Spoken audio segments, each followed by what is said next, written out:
Hi guys, I'm Olivia Estelle, and I am here today wanting to talk to you about something a little bit lighter than everything else that is going on in the world today. I was going to post, I had a post ready actually on MK Ultra and the psychic wounds of childhood and the things that I experienced more in detail. But I am going to wait on that because I don't think it's appropriate at this time. And I really feel like people may be better able and better equipped to handle it after we've gone through all of this fear that we have right now that we're all forced to process.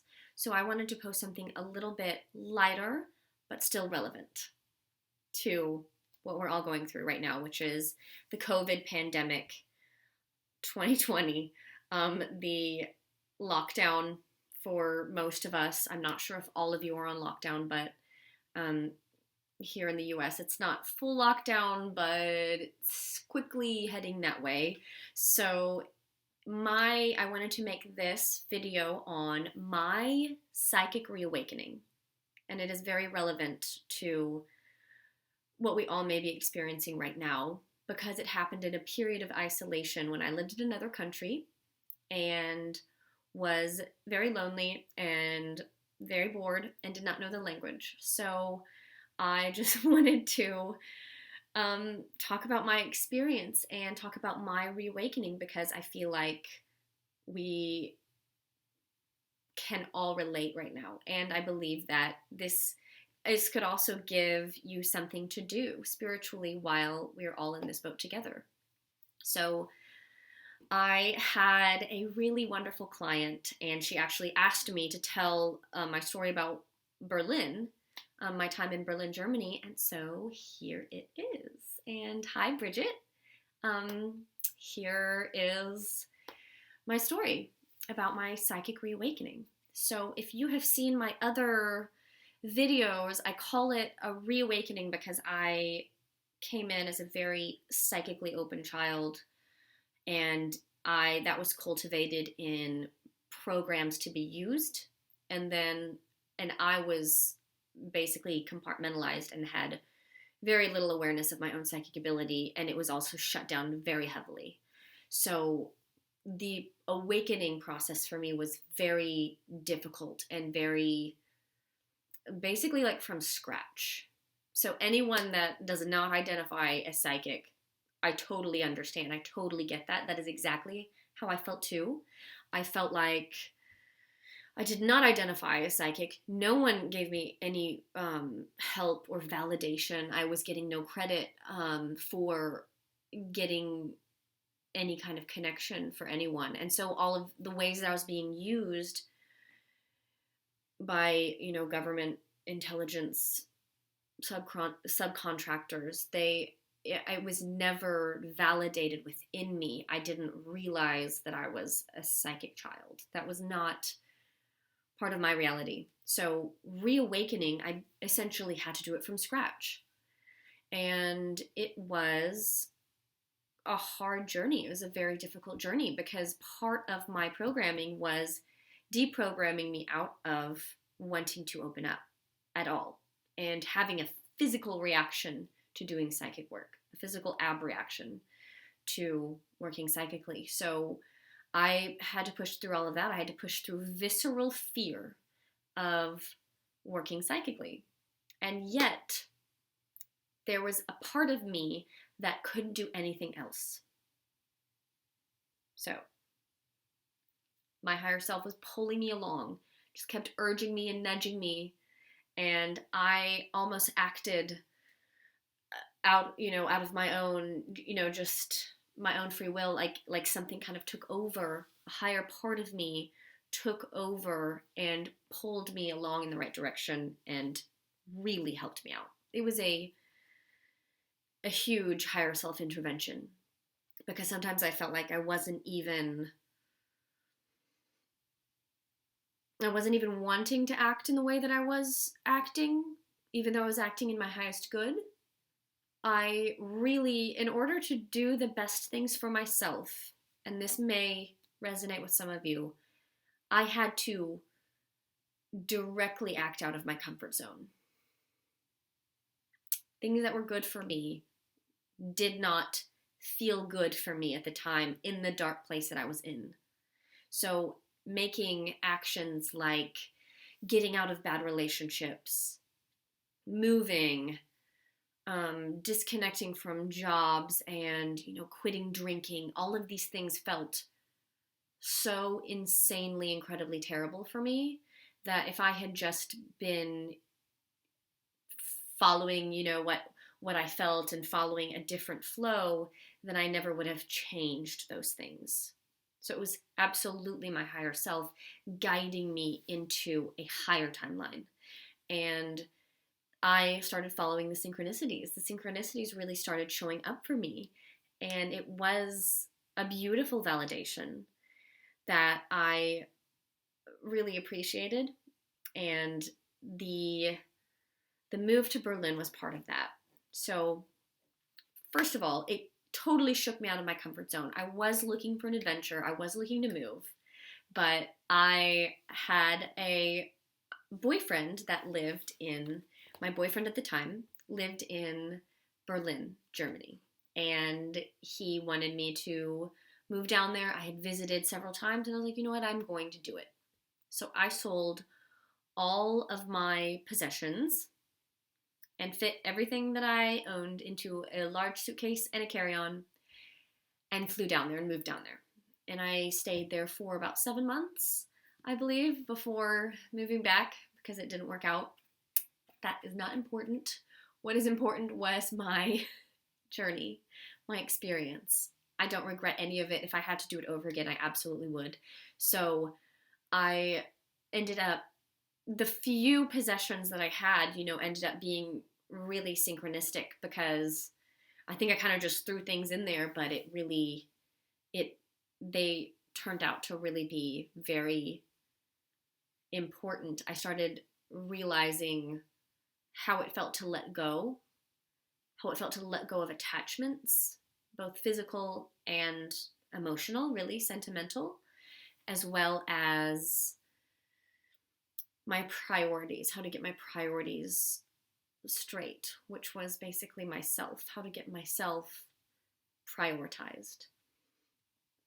So I moved way out of my comfort zone, and I moved to a country where I did not speak the language. I did not know German before.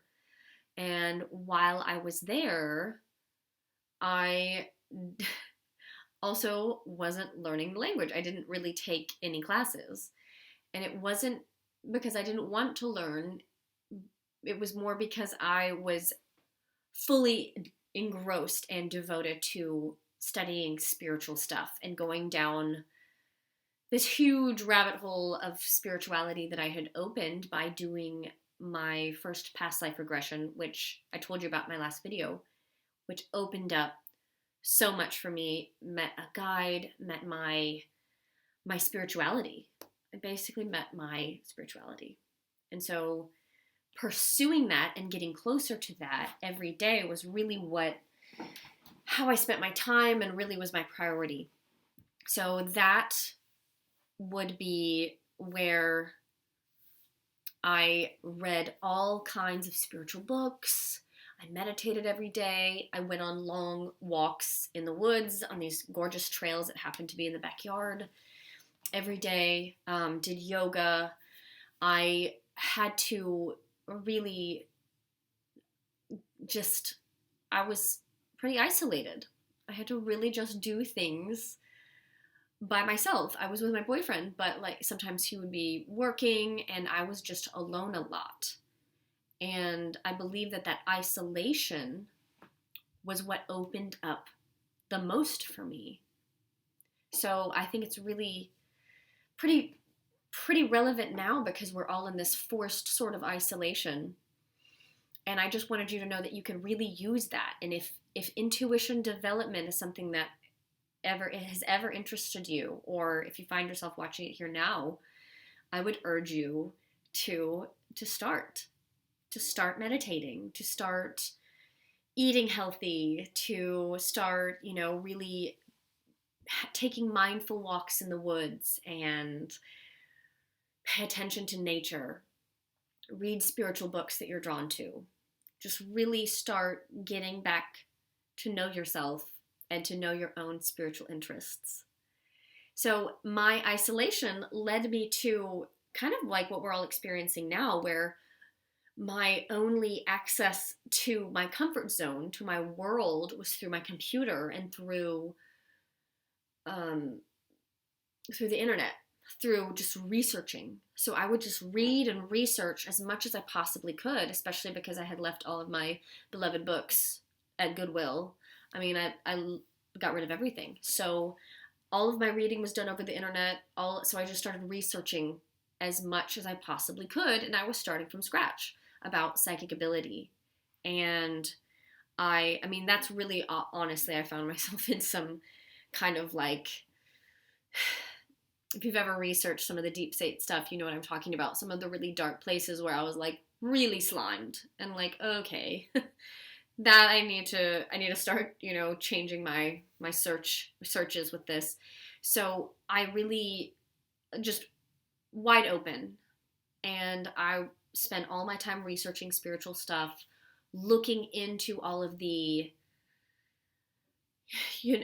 things that I had always suspected, like psychic researching. I would get like a psychic hit and then research it, and that would validate a lot of what I had gotten, which that was really fun, especially for claircognitive. So I just, every day, that was my routine. I was pretty isolated. We would eat healthy. I would read, meditate, be outside. So I started having these really beautiful synchronicities with plants and animals. They all just kind of started coming to me. I was working with, my heart and getting really quiet, working with my emotional body, really getting that into a better place, which was hard for me. So I started receiving synchronicities through nature. And I would, especially in this time of isolation, I would really urge you to get outside and reconnect with nature, because that was a big teacher for me. I didn't have any classes. I didn't do any formal psychic training at all at first.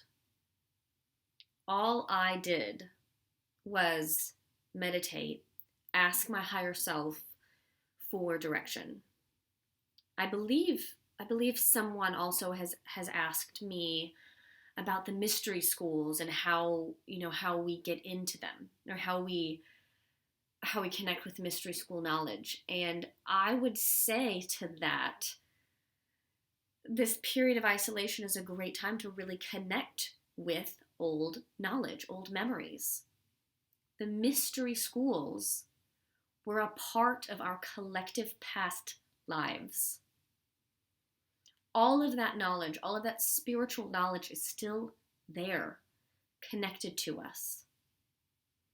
And our higher self wants to deliver it to us. We just have to be ready. We have to ask. And we have to be ready.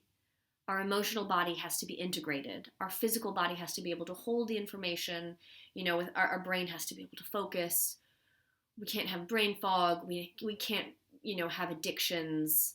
We can't be working with, certain lifestyles that are just non-conducive to connecting this information from our higher selves. So what I would say to that was, it was almost, a self-initiation into a mystery school.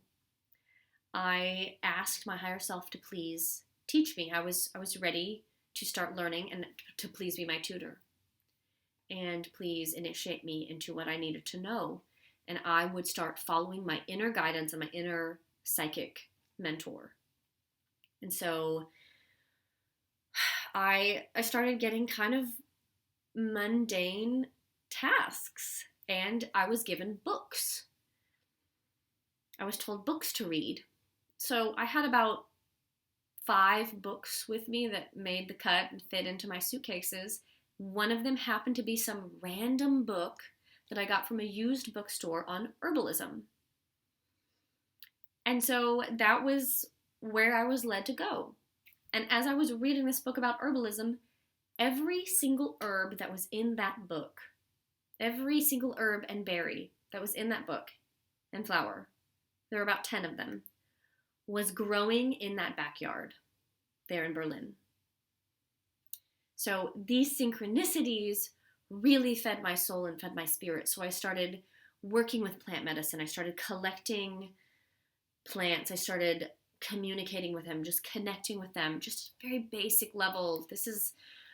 I wouldn't even call myself really like plant communicator. This is just basic connection, just very basic, working with and regrounding with the nature spirits and with earth.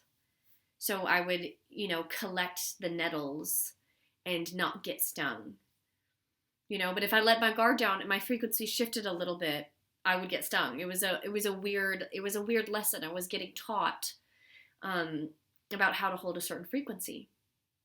And then when I was stung, I was taught about how to hold a frequency that was not averse to the pain. Instead of really reacting or really feeling it or really being upset about, or even hurt, about the pain, I learned to hold a place. They taught me how to hold a place that was not in reaction to that physical pain and to that experience. So it was a really magical time. And I just spent all of my time outside connecting with nature. And I feel like that connection sped me along the path of psychic development and reawakening faster than anything could have. And if I had to have been so isolated, if I had known the language, I think I would probably have been out socializing and distracting myself rather than reading about herbalism and connecting with the earth in such a deep way. And so it really sped up my progress and it really validated a lot for me. And I really loved it. I would go on nature walks. I would, recognize, just really look at everything, just really observe and get really quiet, really listen, just reopen to the magic. So that feeling of magic came back to me that I had not felt since I was very, very, very little. Very little. Some of it felt completely new, like I had never even experienced it in this lifetime. And that would probably be what harkened me back to my past life mystery school initiation. What I noticed when I started working with the idea of mystery schools was that I was drawn to Isis and to and even before her, the ancient Egyptian pantheon, the idea of, Mary Magdalene and this process of matrilinear or matriarchal mystery school schooling and teaching. So I really connected with them and I really meditated on that idea and just really asked for guidance and really opened myself up and just let go without expectation. And so the herbalism was really one of the first lessons, the first synchronicities. So obviously the lesson there was to connect back with nature. Also very relevant for the times, as we're in a pandemic lockdown, is to get outside as much as possible to reconnect with nature. It is spring. So it is great for the immune system. It is great for the psychic system.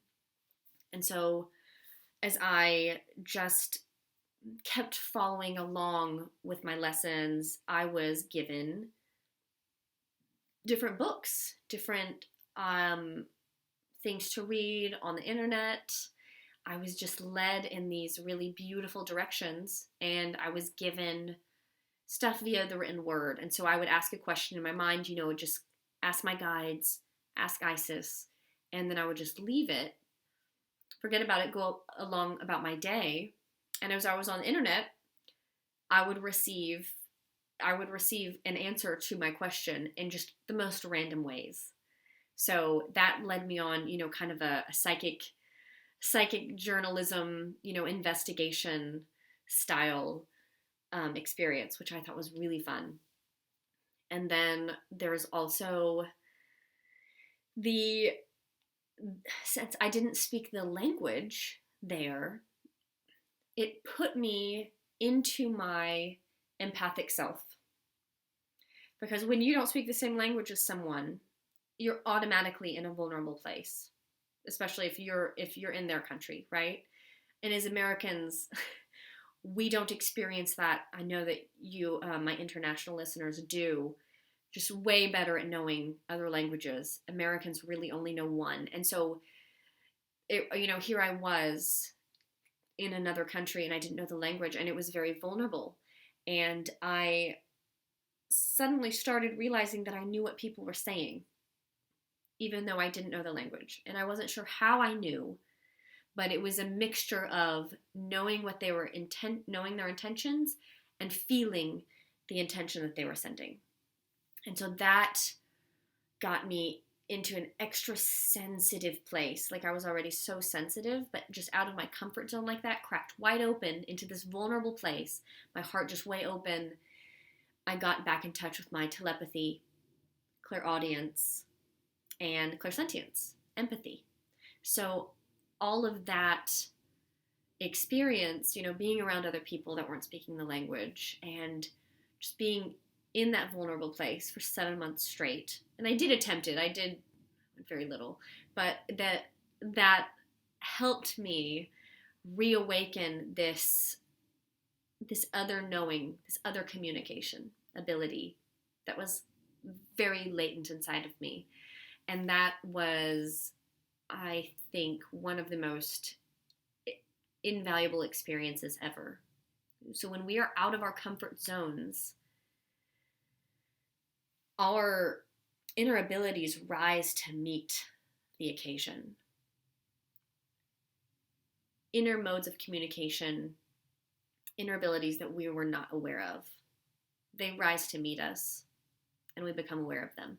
So that was one of also the most important things that I experienced in Berlin, as well as just touring an old country that I had past life in, and feeling those old areas, the 1300, the marker that said, 1300s, that's how old that city was that I was living in. And that wasn't even the oldest, that they had. And just really feeling the land, and getting back in touch with the multidimensional, with the ghosts there, with the multidimensional presence, with my own past lives that lived on that land, that lived in those woods. In the Black Forest of Germany, in the southern Germany. Berlin is north, but, we went down to the south, and just those areas were deeply triggering in the best way. So reconnecting with those past life memories and feelings of being an herbalist, being a hedge witch healer, like